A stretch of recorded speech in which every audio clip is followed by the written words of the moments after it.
आज हम अपने गांव के स्कूल का विज़िट करने जा रहे हैं। ये वो स्कूल है जहां मैंने 8वीं तक तालीम हासिल की है। पिछले कुछ दिनों से मैं अपर पंजाब, सेंट्रल पंजाब, लाहौर तक मुख्तलिफ इलाकों का विज़िट किया है। यहाँ पे हाई स्कूल्स के कॉलेजेस बने हुए हैं और हमारे इलाके से कम आबादी है। वहाँ पे स्टेडियम्स बने हुए हैं 8-8 करोड़ के। और हमारी शोमी किस्मत ये है कि हमारे इलाके में एक तो अवाम उस लेवल की लिटरेट नहीं है, एजुकेटेड नहीं है कि वो अपने राइट्स मांग सके। दूसरा जो इशू ये है कि यहाँ पे हम बड़े बड़े फ्यूडल्स के अंडर हैं। हमारे जो MNAs MPs हैं वो फ्यूडल्स हैं, जिनके मुंशियों तक पहुँचना भी हमारे लिए बड़ा मसला होता है। 5 साल के बाद वो यहाँ पे विजिट करते हैं और वादे करके जाते हैं कि हम यहाँ की सड़कें भी बना देंगे, यहाँ पे स्कूल्स भी बना देंगे, जब उनकी गर्दन नीचे आई होती है। जबकि हैरानी की बात यह है कि ये वो स्कूल जहाँ पे मेरे वालिद साहब ने मिडिल की थी, जहाँ पे मैंने मिडिल की थी, उसके बाद मेरे आगे बच्चे मिडिल पहुँच जाएंगे 4-5 सालों में, लेकिन ये अभी तक मिडिल स्कूल ही है। हमने बड़ी कोशिश की, हम ये स्कूल जो है वो अभी तक अपग्रेड नहीं करा सके। मैं हाई कोर्ट तक गया हूँ, सेक्रेटरी एजुकेशन से मेरी मुलाकात हुई है। कोर्ट ने हमें मिलने का कहा था सेक्रेटरी को, और हम एक तरफ जो है वो पार्टी हम थे और दूसरी तरफ पार्टी सेक्रेटरी को बनाया था। तो हमारी मुलाकात हुई, लेकिन वहाँ पे बेसूद रही, चूँकि बहुत सारे लोगों ने जो है वो इसमें इंटरफेयर किया सियासी तौर पे। यहाँ पे CEO एजुकेशन को मैं साथ ले गया था, राणा अजहर को।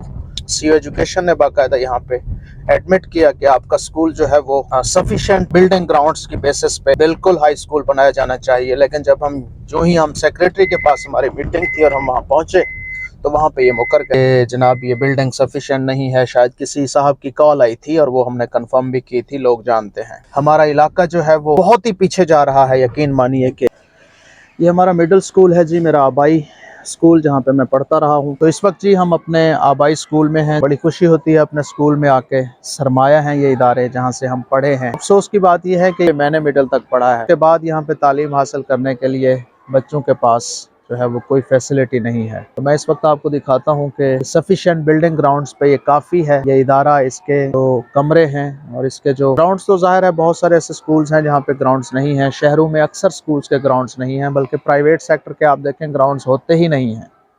जबकि बहुत सारे स्कूल्स जो हैं उनको अपग्रेड कर दिया गया है सफिशिएंट बिल्डिंग बेसिस के ऊपर, बेशक ग्राउंड्स नहीं भी थे। हमारे इस स्कूल की तकरीबन कोई 30 कनाल ज़मीन है। कमरे हम आपको दिखाएंगे कि टोटल तादाद कितनी है और यहाँ पे क्लासेस के लिए सफिशिएंट हो सकते हैं। तो ये मेरे पीछे जो है ये हेडमास्टर साहब का ऑफिस है और साथ में ये लाइब्रेरी है। इसके बाद यहाँ पे इधर जो क्लासेस हैं ये सोम की, चहारम और पंजम की क्लासेस हैं।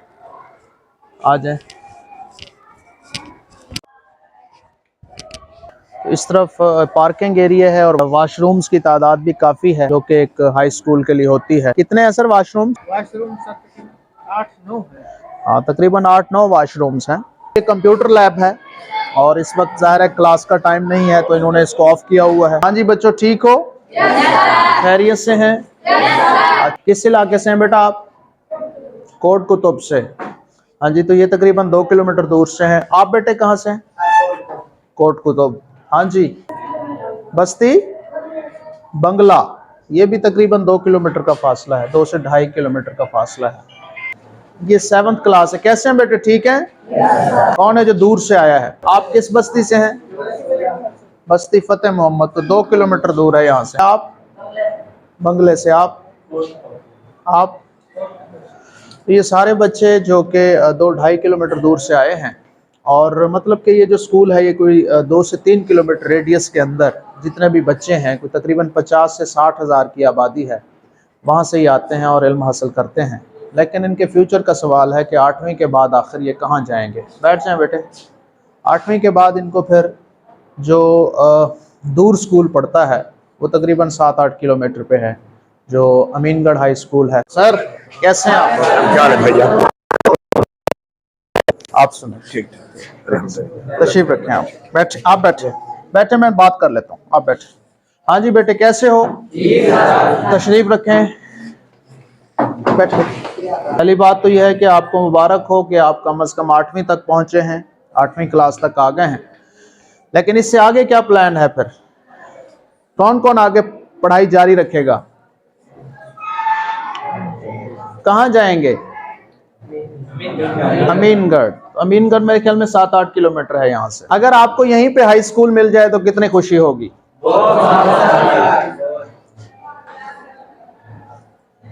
माशाल्लाह। तो कहाँ तक तालीम हासिल करना चाहते हैं आप लोग? मैट्रिक, FA, BA, MA, कहाँ तक? सिर्फ मैट्रिक? चले माशाल्लाह। बेटे मैं इस वक्त आया हूँ चूंकि ये मेरा आबाई स्कूल है और मैं भी यहीं पे पढ़ के गया हूँ और आप हमारे बच्चे हैं, हमारा मुस्तकबिल है। मेरी ख्वाहिश है कि इस स्कूल को अपग्रेड किया जाए और मैट्रिक तक किया जाए। चूँकि बेटे ये हम पे कर्ज है, ये मेरा इदारा है, ये मेरा स्कूल है, यहाँ से मैं पढ़ के गया हूँ। अगर मैं PhD कर गया हूँ तो मुझ पे फ़र्ज़ है कि जिस इलाके ने मुझे यहाँ तक पहुँचाया है, जिस स्कूल से मैं पढ़ के आया हूँ, उसके लिए कुछ कर सकूँ। कि ये एक जज्बा है कि अपने इलाके की खिदमत की जाए और अपने इलाके के जो स्कूल्स हैं उनको अपग्रेड करवाने के लिए कोशिश की जाए। तो आप लोग भी भरपूर कोशिश करें अपने पेरेंट्स को और अपने घर में, अपने फैमिली में, अपने इलाके में तमाम लोगों से गुजारिश करें कि वो अपने इलाके के जितने भी लोकल और बड़े सियासतदान हैं उनसे मिलें और उन्हें गुजारिश करें कि हमारा ये मसला हल करवाएं। और मैं भी इंशाअल्लाह इसमें भाग दौड़ कर रहा हूं और हम गुजारिश करेंगे अरबाब अख्तियार को जितना हो सकता है कि आपका स्कूल जल्द अज जल्द मैट्रिक तक चला जाए और आप यहाँ पे मैट्रिक पढ़ के जाएं यहाँ से। ठीक है। बस ये है कि आप लोगों को सबक यही है कि मंजिल से आगे बढ़कर मंजिल तलाश कर, मिल जाए तुझको दरिया तो समंदर तलाश कर। हर शीशा टूट जाता है पत्थर की चोट से, पत्थर ही टूट जाए वो शीशा तलाश कर। ठीक है। तो मेहनत करें, आगे बढ़ें, आपने रुकना नहीं है। यहाँ पे मिडिल या मैट्रिक तक नहीं रुकना, आगे पढ़ने का मज़ा ही अपना है। जब तक आप कॉलेज में नहीं जाते, जब तक आप कॉलेज से आगे नहीं जाते और आप अपने शहर में मैट्रिक FSC करने के बाद हायर क्लासेस के लिए BSc में BS करने के लिए या MBBS करने के लिए दूसरे शहरों में नहीं जाते, आप सीखते नहीं हैं मुख्तलिफ माशरों से, मुख्तलिफ इदारों से, तो आपकी जो सोच है, जो आपका शऊर है, जो आपका विजन है वो बुलंद नहीं होता। ठीक है। यही वजह है कि इस इलाके में चूंकि इतने लोग पढ़ नहीं सके, मिडिल तक पढ़े हैं, बहुत कम लोग हैं जो आगे मेहनत से पढ़े हैं, वरना बैठ गए। इसलिए वो शऊरी लेवल नहीं है कि वो ये बात कर सकें कि हमें स्कूल चाहिए हमारे बच्चों के लिए, हमारी नस्लों के लिए। मैंने पिछले दिनों अपर सेंट्रल पंजाब और अपर पंजाब का विजिट किया था, चीचावतनी, बूरेवाला, साहिवाल में। आपके चक्काबाज जितने इलाके हैं और वहाँ पे high school, higher secondary school 12वीं तक, फिर कॉलेज भी हैं, फिर उसके बाद स्टेडियम है 8-8 करोड़ के। ठीक है। क्यों? चूंकि वो लोग बाशऊर हैं, वो अपना हक लेना जानते हैं। वो ये नहीं कहते मेरे इलाके का खंबा गिरा हुआ है वो लगवा दो, वो कहते हैं हमें पहले स्कूल बनवा के दो, पहले हमें कॉलेज बनवा के दो, बच्चों की सेहत के लिए पहले हमें स्टेडियम बनवा के दो। ठीक है। तभी वो लोग आगे जाते हैं। तो आपने बेटे रुकना नहीं है, आपने आगे बढ़ना है, आपने पढ़ना है, मैट्रिक करनी है, उसके बाद FSC करनी है, FSC में अच्छे नंबर्स लेने हैं, फिर डॉक्टर बनना है, इंजीनियर बनना है, कोई CSS वगैरह करके ASP AC लगना है, प्रोफेसर लगना है आपने। ठीक है। साइंसदान बनना है आपने, आर्मी ऑफिसर लगना है आपने। ठीक है। तो इसके लिए आपको आगे बढ़ना होगा। आगे बढ़ें, मेहनत करें। जो कौमें मेहनत करती हैं वही आगे निकलती हैं। ठीक है। तो रुकना नहीं है आपने कहीं पे भी, जिंदगी में कहीं पे भी रुकने का चांस नहीं होना चाहिए कि मैं आज दिन है, आज कल अतवार है तो कल मैं सारा दिन सोऊंगा। ये जिंदगी सोने के लिए नहीं है, ये जिंदगी आसानियों के लिए नहीं है, ये जिंदगी ठहरने के लिए नहीं है। जो ठहर गया वो मर गया। खड़ा हुआ पानी देखे, खड़ा हुआ पानी बू मार जाता है और चलता हुआ पानी कभी बू मारता है? ये नेचर में शामिल है। जब आप रुकोगे तो आप बू मार जाओगे, आपका जहन खराब हो जाएगा।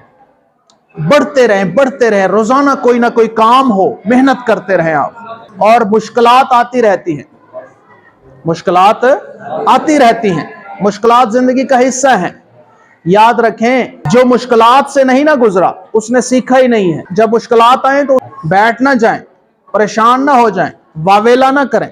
जब आप पे परेशानियां हो तो फिर उसमें अपनी अक्ल से, अपने शऊर से, अपने इल्म से उनको हल करने की कोशिश करें। एक बात बता दूं, जिनको सोने का चम्मच मिला है, जो सोने का चम्मच लेके पैदा हुए हैं, मतलब जो अमीर घरों में पैदा हुए हैं, वो कभी भी बड़े लीडर नहीं बन पाते। वजह क्या है? उनको मेहनत ही नहीं करनी पड़ी। अमीर घर में पैदा हुए, गाड़ियां मिल गई, एसी मिल गए, उन्होंने गर्मी देखी ना, धूप देखी ना, ठंड देखी ना, उन्होंने दालें खाई ना, उनको दाल के भाव का पता होता। लीडर कौन बनता है? जो मुश्किलात से गुजरता है, जिसने गरीबी देखी, जिसने एक टाइम की रोटी खाई, एक की नहीं खाई, उसको पता है गरीबों के मसाइल के हैं और जिंदगी को कैसे जीना है उसको पता है, सोसाइटी में कैसे रहना है उसको पता है। उसको एहसास हो जाता है फिर इंसानों का, जब वो पढ़ता जाता है, मुश्किलात से गुजरता है, उसके पास पेट्रोल के पैसे नहीं होते, वो साइकिल पे शहर जाता है, शहर से वहां से आता है। जब आप बड़े होंगे और FSC BSc करने के लिए आप जाएंगे, BS करने के लिए शहर, आपके पास पेट्रोल के रेट्स आप देखें बहुत ऊपर जा चुके हैं। तो हमारा इलाका गरीब है, अक्सर बच्चे, हम खुद भी साइकिल पे जाते रहे, आप साइकिल पे जाएंगे, साइकिल पे आएंगे, तो पेनफुल है, ये आसान काम नहीं है। लेकिन एक शख्स दूसरा ऐसा भी होगा जो गाड़ी पे जा रहा होगा, बहुत कम, लेकिन जो साइकिल पे जाके आएगा उसकी जिंदगी का मजा ही अपना है। वो बड़ा होके उसके लिए छोटे मोटे मसले नहीं रहेंगे। जब कोई जलजला तूफान आता है उसके लिए मसला नहीं होते, वो लोगों की मदद के लिए दौड़ता है। ठीक है, तो आप मुश्किलात से परेशान ना हो, मुश्किलात आपकी जिंदगी में होती हैं। ठीक है, और हमारे जो एवरेज इलाका है यहाँ पे गरीबी है, तो यहाँ पे मुश्किलात ज्यादा हैं।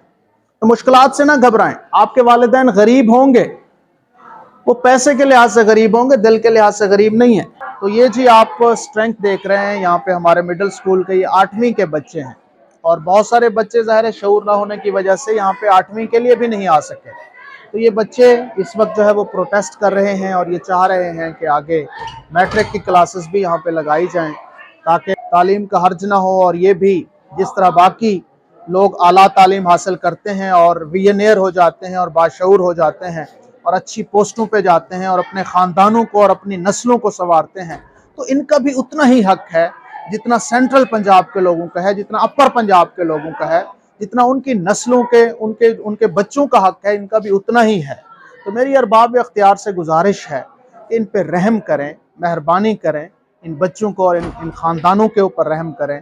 और इनके लिए यहाँ पे जो 50-60 हज़ार आबादी का इलाका है, तो मैं चूँकि इसलिए कह रहा हूँ कि मैं खुद यहाँ का बासी हूँ, मैं खुद इस स्कूल से 8वीं तक पढ़ के गया हूँ।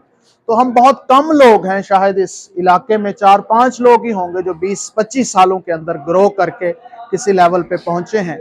और इसकी सबसे बड़ी वजह यही है कि ये स्कूल मैट्रिक नहीं हो सका, क्योंकि जब मैट्रिक तक स्कूल हो जाता है तो बच्चे जो है वो 15-16-17 साल की उम्र में मैट्रिक कर लेते हैं। उसके बाद शऊरी लेवल उनका बढ़ता है और उसके बाद वो खुद सोचते हैं कि हमने आगे भी पढ़ना है। तो मैट्रिक तक तो इनको पढ़ने नहीं दिया गया। तो मेरी गुजारिश है अरबाब अख्तियार से, ऑफिसर से और जितने भी पॉलिटिशियंस हैं इलाके के, कि इन बच्चों को अपने हकूक़ दिए जाएं। आप पे अल्लाह भी रहम करेगा और आप पे दुनिया भी आपके लिए दुआएं करेगी। Thank you so much.